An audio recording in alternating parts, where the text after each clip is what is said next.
Donc on va tout de suite donner la parole au professeur Lacombe pour la conférence d'inauguration sur la génétique, sur les avancées technologiques, sur la génétique, qu'est-ce qu'il peut nous apprendre, qu'est-ce qu'on peut demander au niveau, de façon scientifique et de façon pratique, sur les avancées génétiques en matière de diagnostic.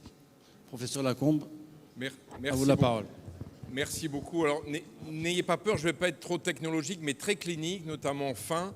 Donc, je vous insiste à rester et à ne pas partir tout de suite. Donc, merci d'abord au docteur Khalid Benani et Moustapha Chamlal de leur invitation, bien que le sujet soit un peu ardu en cette fin d'après-midi, puisque l'idée est d'associer le dépistage néonatal que vous connaissez bien, c'est-à-dire dépister chez le nouveau-né par un prélèvement sanguin des maladies génétiques pour lesquelles, si on ne les dépiste pas, il y a des lésions séquelaires irréversibles qui vont survenir et pour lesquelles on a un test de dépistage simple et une thérapeutique qui permet évidemment de prévenir les conséquences de ces maladies. Donc, c'est la question du dépistage néonatal et de la médecine génomique, c'est-à-dire des progrès qu'on a fait dans le séquençage d'exomes ou de génomes.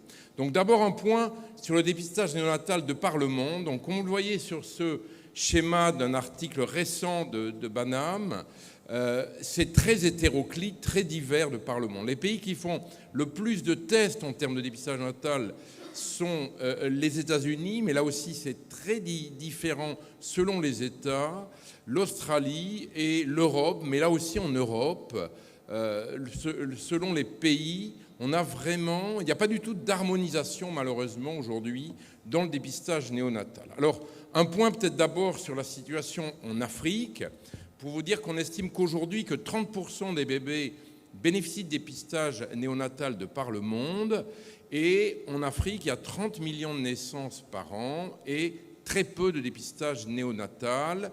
Et les programmes pilotes concernent essentiellement la drépanocytose. Alors, moi-même, j'ai essayé de mettre en place des programmes de dépistage néonatal de la drépanocytose dans les pays francophones. Je vous avoue qu'on n'a pas eu beaucoup de succès jusque-là, mais ça va se mettre en place dans les pays anglophones assez prochainement. Le dépistage néonatal de la drépanocytose, vous savez que l'intérêt, c'est de faire éventuellement du conseil génétique, mais surtout de traiter ces bébés pour éviter qu'ils décèdent dans les 5 premières années de vie avec une anémie épouvantable, puisqu'il y a un certain nombre de thérapeutiques aujourd'hui efficaces dans les maladies de l'hémoglobine. Alors, parmi les 54 pays d'Afrique, il y en a 3 qui ont mis en place des programmes de dépistage néonatal. C'est l'Afrique du Sud, l'Égypte et la Libye. Et par exemple, en Égypte, il y a 3 millions d'enfants par an qui sont dépistés systématiquement pour la phénylsténurie et l'hypothyroïdie congénitale. Et puis quand même un petit clin d'œil à nos amis de Tanger à la clinique Razi qui proposent systématiquement le dépistage néonatal de la phénylsténurie, de l'hypothyroïdie congénitale, de l'hyperplasie congénitale et surrénale, du déficit en G6PD et de la mucoviscidose. Donc il y a quand même du dépistage néonatal qui se fait effectivement au Maroc. Et d'ailleurs, si vous avez, mais je ne sais pas comment je reviens en arrière, c'est pas grave, mais si vous avez vu dans le schéma que j'ai pris que j'ai pris à Banham, il y a l'Afrique du Sud, l'Égypte, la Libye, mais le Maroc aussi était noté en bleu quand même. Je n'ai pas truqué ce schéma publié. Bien. Donc, alors d'abord, je voudrais rassurer nos amis pédiatres pour dire que le test de Guthrie, ça fait longtemps qu'on n'utilise plus la méthode fluorométrique décrite par le docteur Guthrie pour l'hyperphénylanémie, mais on fait de moins en moins les prélèvements sanguins au talon.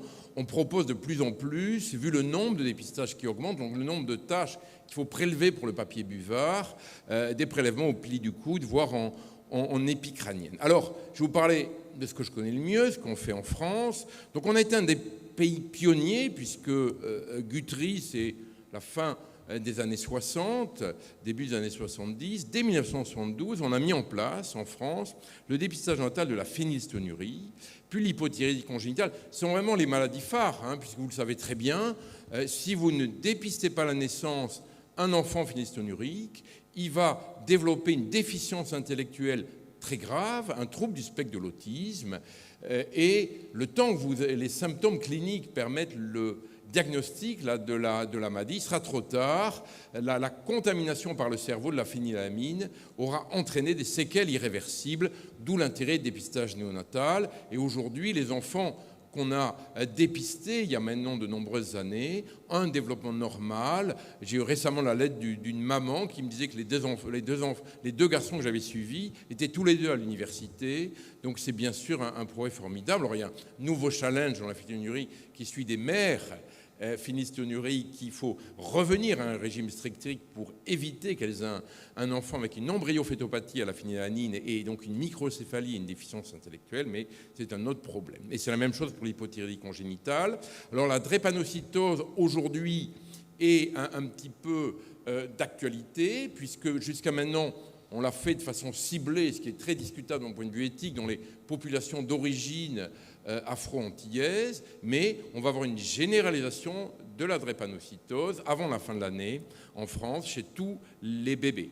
Ensuite, l'hyperplasie congénitale des surrénales, afin d'éviter non pas la virilisation, mais d'éviter le risque de mort subite par les déshydratations notamment, maltraitée au niveau de la natrémie, effectivement, puis la mucoviscidose. Alors, la mucoviscidose était très critiquée longtemps parce qu'on disait oui, mais il n'y a pas de thérapeutique, et maintenant, il y a une nouvelle molécule, comme vous le savez peut-être, qui permet des progrès considérables et une bien meilleure évolution de ces enfants. Donc finalement, cet intérêt d'un meilleur suivi des enfants porteurs de mucoviscidose est totalement justifié aujourd'hui.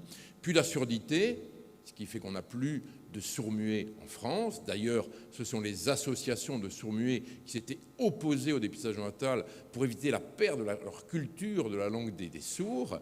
Mais aujourd'hui, c'est quelque chose de formidable, puisqu'on fait un appareillage auditif, voire un implant cochléaire aux jeunes enfants et qui ont un développement strictement normal au niveau intellectuel et aucun problème de surdité, donc un développement normal de leur langage. Et puis, vous voyez qu'on a attendu quasiment 20 ans en France pour mettre en place un nouveau dépistage néonatal qui se déficit en M4 pour éviter un risque de mort subite dans une maladie du métabolisme assez rare. Et puis, assez récemment, dans le cadre des plans nationaux maladies rares, et je suis content que la coordinatrice du plan 4 soit avec nous ce soir, on a pu augmenter l'offre de dépistage néonatal en France. Vous voyez que 7 nouvelles maladies métaboliques ont été implémentées en 2023 en France, et en fait parce qu'on a changé de technique, puis c'est par la technique de spectrométrie de masse en tandem qu'on peut proposer ce dépistage néonatal de ces maladies métaboliques. Alors en fait, avant de parler de génome et de choses un peu compliquées, que j'ai fait, voilà, pardon. Je vais vous parler de l'amyotrophie spinale infantile. Et ça, c'est quand même la première révolution génomique vis-à-vis d'une maladie qu'on connaît aujourd'hui de par le monde. Donc, vous connaissez toute cette maladie, c'est une maladie récessive. On estime en Europe et en France que la prévalence est de 1 sur 7000. Et j'ai cherché en Afrique, parce qu'on dit « Oh oui, c'est rare l'amyotrophie spinale en Afrique ». Les seuls chiffres disponibles nous viennent d'Afrique du Sud, dans la population noire d'Afrique du Sud. Et ils montrent que cette maladie est 2 fois plus prévalente en Afrique qu'elle est en Europe, avec des chiffres publiés dans Frontier and Genetics en 2020, de une naissance pour 3500 dans la population noire d'Afrique du Sud. Donc je pense qu'il y a peu de diagnostics finalement d'amyotrophie spinale. Beaucoup de ces bébés doivent mourir tôt, sans diagnostic confirmé de certitude, mais le problème est bien prévalent dans le continent africain. Alors, vous le savez, c'est une perte des motoneurones de la corne antérieure, une paralysie progressive des muscles jusqu'à l'atteinte respiratoire, une hypotonie sévère, et dans la forme la plus classique, qui est le type 1, on a un décès en moyenne à 18 mois de vie de ces enfants tout à fait intelligents qui vous regardent avec leurs grands yeux et qui vont décéder. Et j'avais fait des consultations à l'époque à Rabat avec des collègues à vous, et effectivement, j'avais eu un enfant avec clairement un diagnostic clinique d'amyotrophie spinale infantile.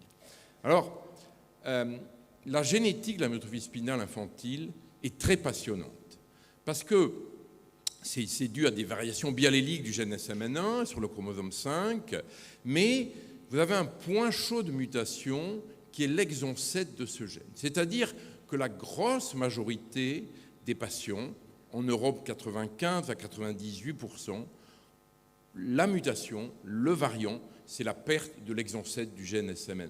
Alors, on peut discuter, parce qu'il y a des papiers qui disent qu'en Afrique, il y a beaucoup plus de mutations ponctuelles qu'il y a en Europe, mais là aussi, on a peu d'étayage bibliographique sur ce point. Ça mériterait vraiment qu'il y ait des études plus importantes en Afrique. Et puis, deuxième intérêt, c'est que c'est une région paralogue de notre génome, c'est-à-dire c'est une région dupliquée, et donc on a un deuxième gène, SMN2, le même que SMN1. Vous savez, notre génome, au cours de la phylogénèse, de l'évolution des espèces, a beaucoup évolué par des duplications. Et donc, on a cette région du génome totalement dupliquée avec le gène SMN2, sauf que le gène SMN2, bien sûr, est mis au repos. Et comment est-il mis au repos ? Eh bien, par une anomalie de l'épissage, un épissage alternatif de l'exon 7. C'est-à-dire que notre gène SMN2 ne marche pas parce qu'il a perdu son exon 7, comme les patients atteints d'amyotrophie spinale, qui ont aussi perdu l'exon 7 du gène SMN1. Et c'est intéressant parce que c'est une des maladies génétiques pour laquelle on a une corrélation phénotype-génotype. Je vous disais, il y a 4 types, ici vous en avez 3 de représentés, entre la forme infantile, la fameuse maladie de Wernig-Hoffmann, jusqu'au type infantile ou adulte, les Kugelberg-Welander, comme on dit dans notre jargon. Et en fait, la gravité du phénotype de la maladie est totalement reliée au nombre de copies du gène SMN2. Parce que le gène SMN2 ne va pas être fonctionnel en raison de la perte de son exon 7, mais on a un reliquat protéique qui marche un petit peu. Et vous voyez ici que dans les types 1, on a majoritairement 2 copies de SMN. Pardon. Dans les types 1, comme vous le voyez, on a 2 copies de SMN2 et 2 ou 3 ou 4 copies, alors que dans les autres types, les types 2, dans les types 2, on va volontiers avoir 3 copies, et dans les types 3 moins sévères, on va avoir 3 ou 4 copies du gène SMN2. Et puis, le miracle, c'est que depuis maintenant pas mal d'années, on a 3 thérapies qui ont l'autorisation de mise sur le marché dans les formes présymptomatiques pour l'amyotrophie spinale infantile. D'abord, c'est le nusinersen, le Spinraza. Alors, ce sont des injections intrathécales répétées qu'il faut faire. En fait, c'est une thérapie génique par oligonucléotide antisens, je ne vais pas développer, qui permettent de refonctionnaliser le gène SMN2 en gardant l'exon 7 fonctionnel. Puis on a une vraie thérapie génique avec un AAV. Le risque, c'est le risque un peu hépatique de toxicité au niveau du foie, qui est le Zolgensma.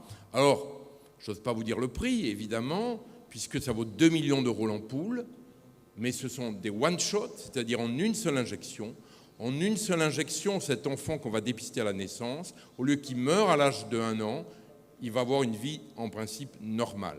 Donc ça, c'est la vraie révolution, effectivement, de la médecine génomique. Il y a de nombreuses études médico-économiques, notamment de nos collègues belges, qui ont montré qu'il était bien plus rentable de dépister à la naissance et de faire l'injection de thérapie génique plutôt que de prendre en charge tout au long de leur vie des enfants extrêmement handicapés, avec l'assistance respiratoire, digestive, etc.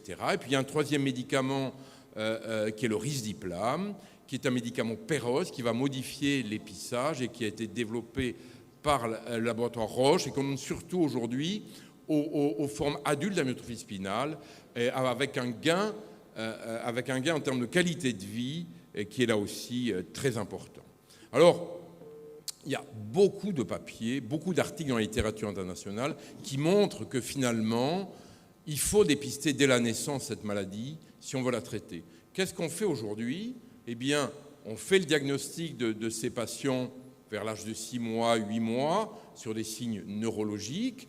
On les injecte quand même, donc ça a un coût, et on en fait des enfants grabataires, extrêmement lourds en termes de charges pour la société et surtout pour les familles et pour l'enfant, un état médical très critique. Donc vous voyez ici, sur la courbe du haut, c'est la motricité. Vous voyez que ceux en jaune ce sont ceux qui ont le dépistage néonatal, qui ont une motricité normale. Et puis en bas, c'est l'assistance respiratoire ou alimentaire.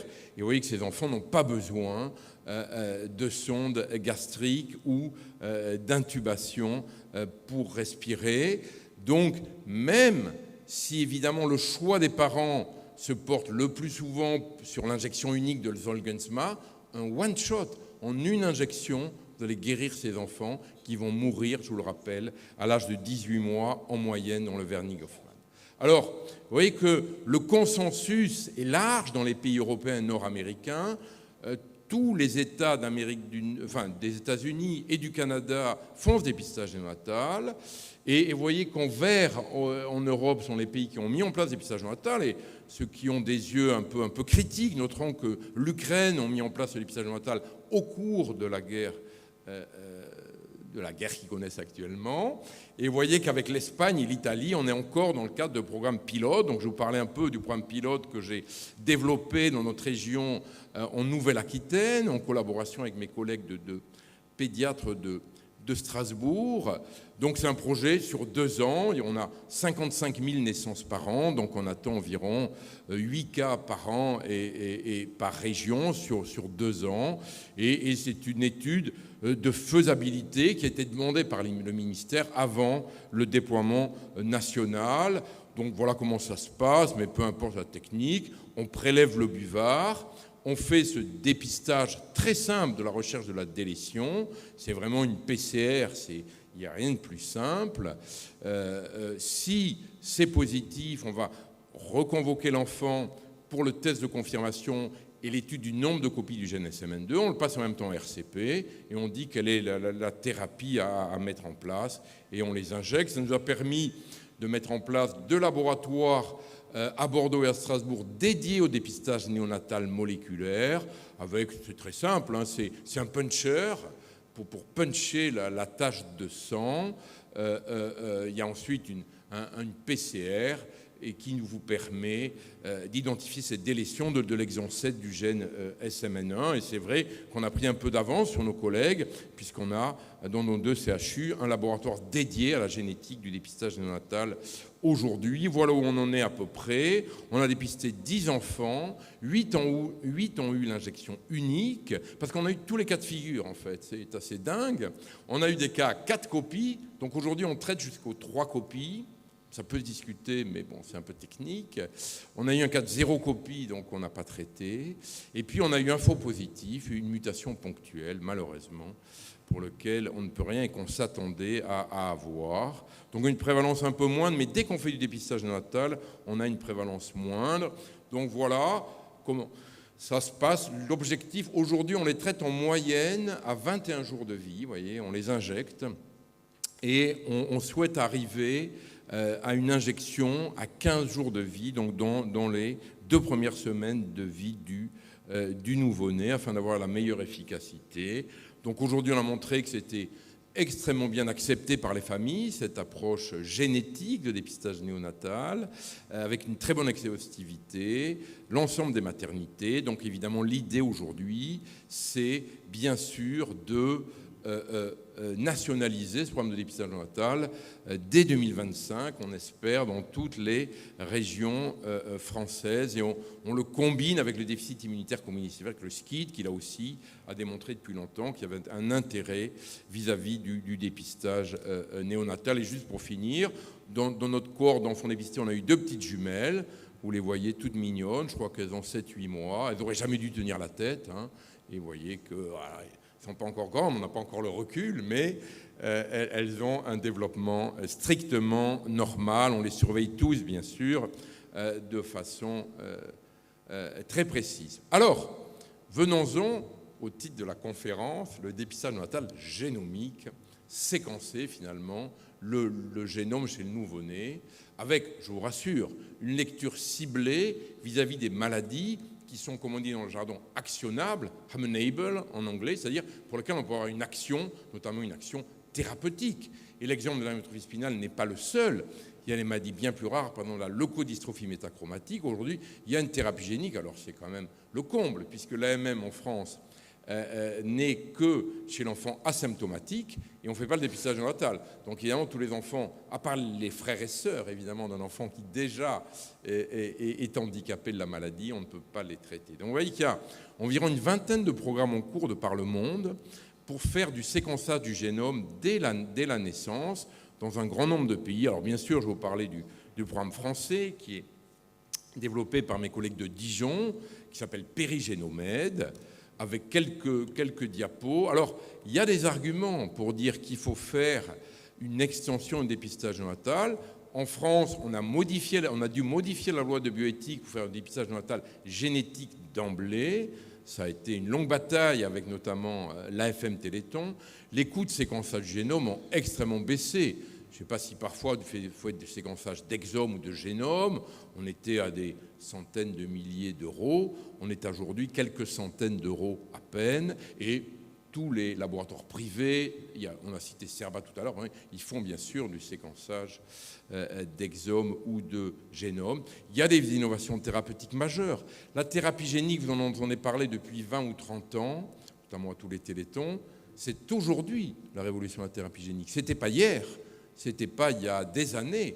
C'est vraiment aujourd'hui qu'on a un certain nombre de molécules qui arrivent sur le marché. Alors je parlais, c'est vrai que la toxicité hépatique des AAV, on utilise surtout des AAV dans les vraies thérapies géniques.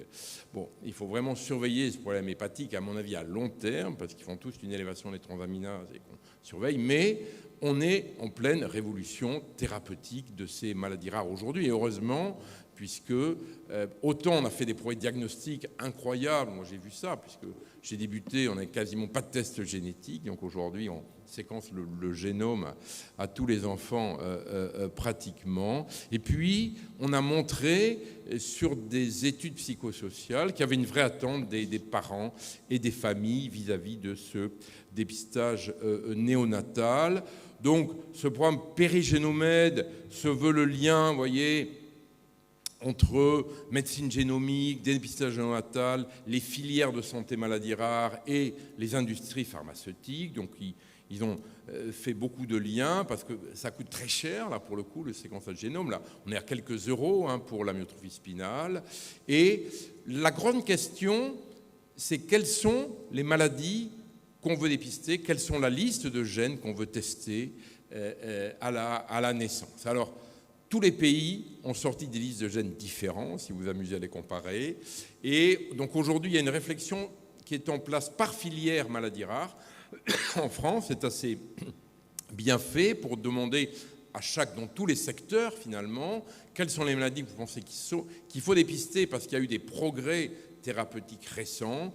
Et donc cette liste est en train d'être finalisée aujourd'hui, notamment dans le cadre du projet Périgénomède. Alors, ça coûte tellement cher que les 2 essais qui vont se mettre en place de Périgénomède, vous voyez, vont être quand même sur des tout petits échantillons, puisque la première étude de faisabilité va être sur 2500 nouveau-nés, et la deuxième étude va être sur 20 000 nouveau-nés. Donc bien sûr, les maladies qu'on va dépister sont très rares, et donc il y a un gros risque, malgré tout, de ne pas dépister beaucoup de ces enfants porteurs de maladies rares. Et puis, il y a quand même quelque chose qui est important et très intéressant dans Périgénomède, c'est qu'il associe un versant éthique, légal et social, c'est-à-dire que l'impact psychologique, l'impact psychosocial va être analysé au cours d'une étude ancillaire, comme on dit, de Périgénomède. Donc, c'est un projet tourné vers l'avenir, j'espère que vous êtes convaincus. Alors, je ne sais pas quand est-ce que ça va arriver, parce que vu le coût, vu les difficultés, séquencer tout le génome avec une lecture ciblée de quelques maladies, certainement que ça va se mettre en place, probablement en Amérique du Nord avant nous, mais malgré tout, ça rentre dans cette dynamique internationale et de l'innovation génomique au bénéfice des patients, des familles, des aidants, des professionnels de santé, du système de santé, comme vous l'avez écrit. Alors pour finir, pour ne pas être trop long, parce que vous avez tous envie d'aller dîner, certainement, je me suis permis de faire un petit écart pour vous parler, non pas plus de dépistage, mais de diagnostic. La pratique courante aujourd'hui, c'est qu'on fait du conseil génétique. je pense que, enfin moi je suis pédiatre avant d'être généticien, même si j'ai un peu cette double casquette aujourd'hui. Et donc on fait, dans le cas du conseil génétique, bien sûr, du diagnostic prénatal, du diagnostic préimplantatoire, aujourd'hui du DPNI, comme on dit, non invasif. Vous savez que sur une simple prise de sang, aujourd'hui, on peut dire si la maman enceinte attend un bébé porteur d'une trisomie 21, par exemple. Donc ça, c'est des approches qui sont devenues assez classiques. Mais je voulais quand même vous parler de quelque chose, parce que je pense que c'est des choses qui peuvent être proposées aujourd'hui en pratique courante. C'est réalisé par nos collègues des laboratoires privés, en plus des hôpitaux. C'est le séquençage d'exomes en prénatal.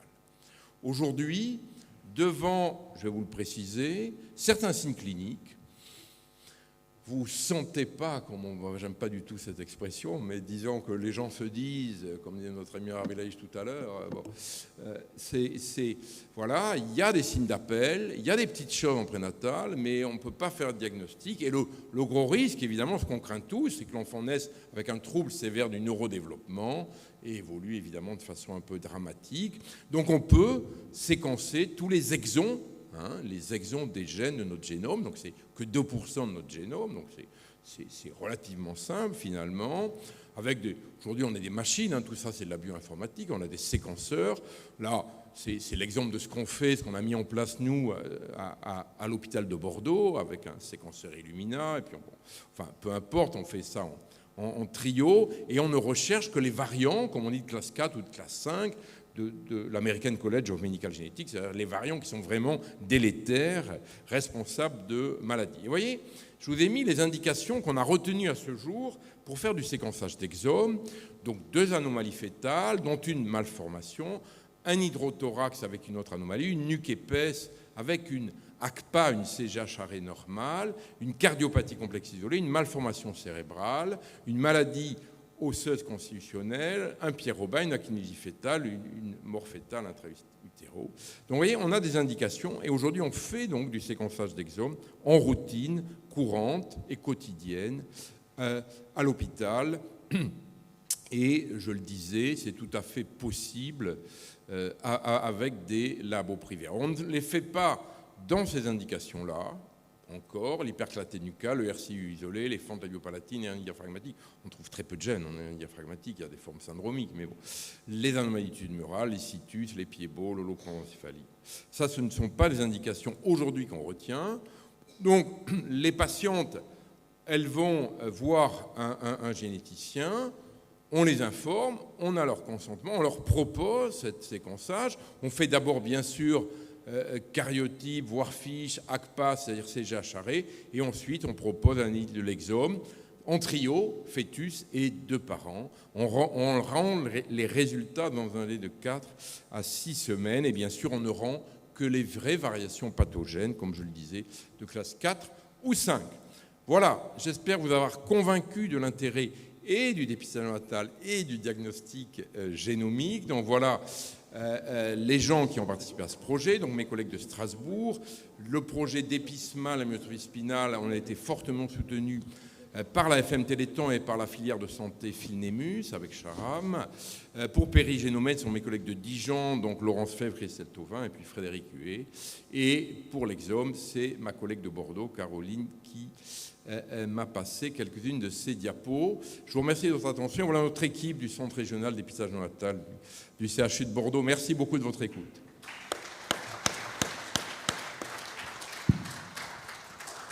Merci, professeur Lacombe, pour cette conférence et ces éclaircissements sur la génétique.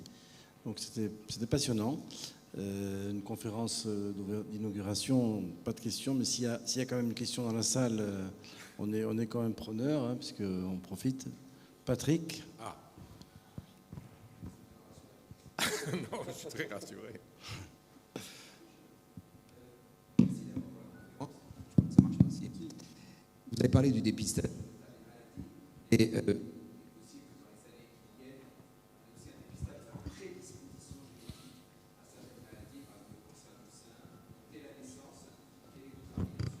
non, alors moi je suis assez opposé, parce que qui dit prédisposition, vulnérabilité, dit, pour faire simple, faire un peu de technique génétique, mais un peu simple, pénétrance incomplète, quoi.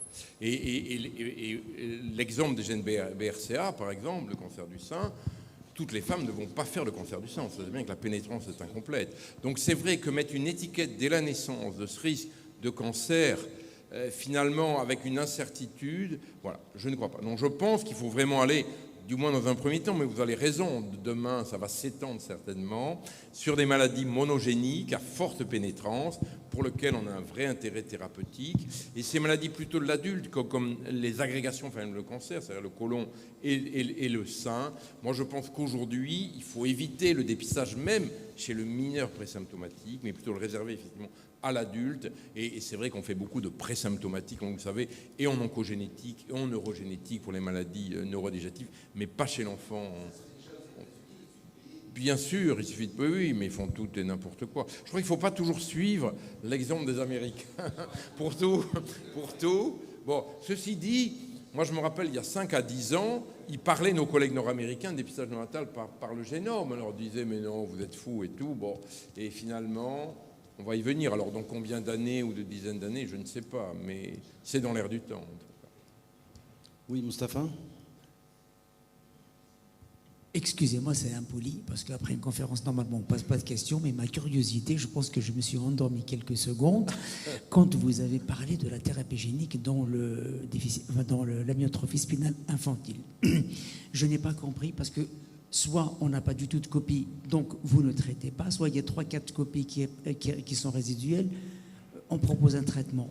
On propose un traitement, aujourd'hui en France, entre 1 et 3 copies. Quand il y a 0, on ne traite pas. Voilà. 0, c'est trop sévère, généralement. Généralement, la maladie, elle est déjà prénatale, si vous voulez. Donc finalement, on pense que c'est trop sévère. Mais nous on a traité des 1, 2 ou 3 copies avec des résultats a priori excellents. Et le recul qu'on a, qui est de plus de 5 ans aujourd'hui aux États-Unis ou en Belgique, montre que ces bébés vont extrêmement bien, alors que c'était des bébés qui devaient décéder très précocement. Donc c'est vrai que c'est formidable. Et les 4 copies, pour l'instant on dit oui, c'est des formes tardives, donc on ne va pas les traiter d'emblée. Bon, ça se discute beaucoup. Nos collègues allemands, qui ont été plus précurseurs que nous, viennent de décréter de traiter les 4 copies.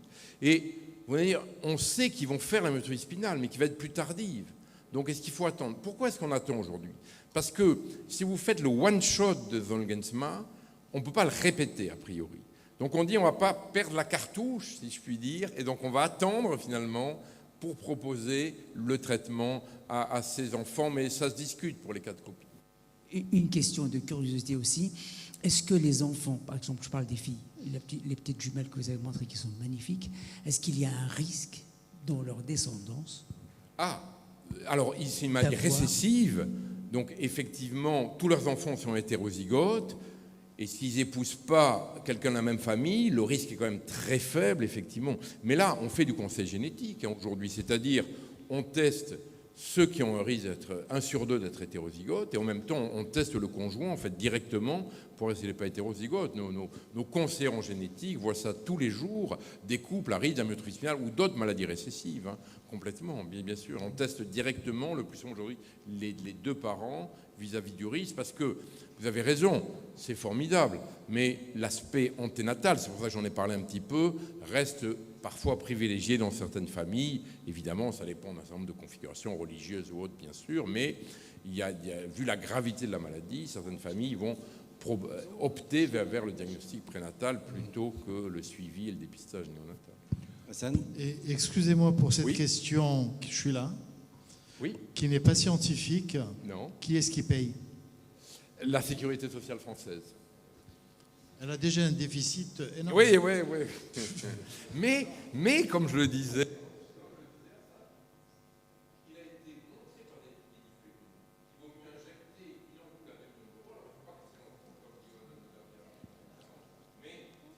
il vaut mieux payer cette injection plutôt que de suivre un enfant où chez nous, on va mettre l'assistance respiratoire, la sonde de gastrostomie, un enfant qui va rester grabataire dans son lit.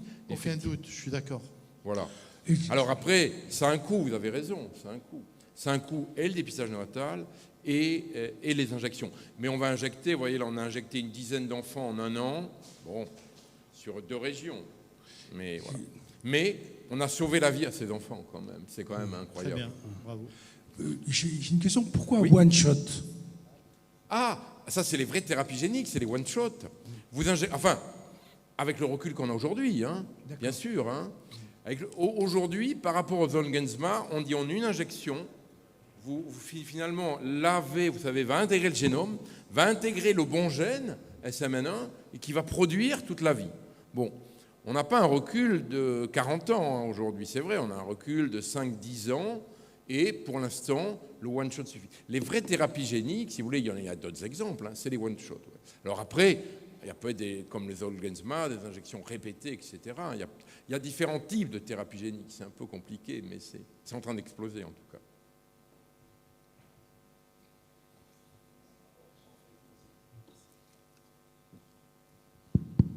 S'il n'y a plus de questions. Merci beaucoup, professeur Lacombe, et on a terminé la session. Merci d'être resté aussi tard, et donc on vous donne rendez-vous demain matin à 9h, et bonne soirée.